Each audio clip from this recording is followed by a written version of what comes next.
Hi there, this is Gaurav Singh Jantwal. In this topic, we will cover basics of programming, that is, object oriented programming and solid principle, with a brief introduction to software architecture.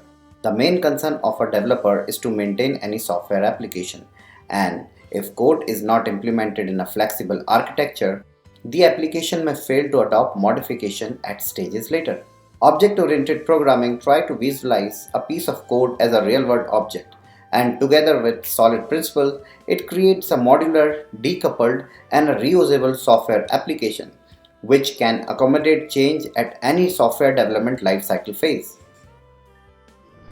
Hello, I am Kunal Chauhan. Recently, I attended a training session on object-oriented programming structure.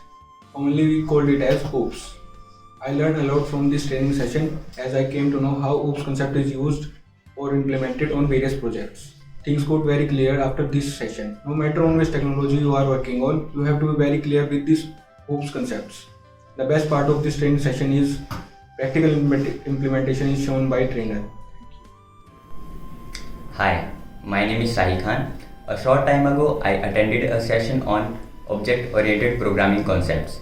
This session helped me a lot to write program on real-world entities because in this session I learned about inheritance, polymorphism, data hiding, and how to bind data and functionalities together.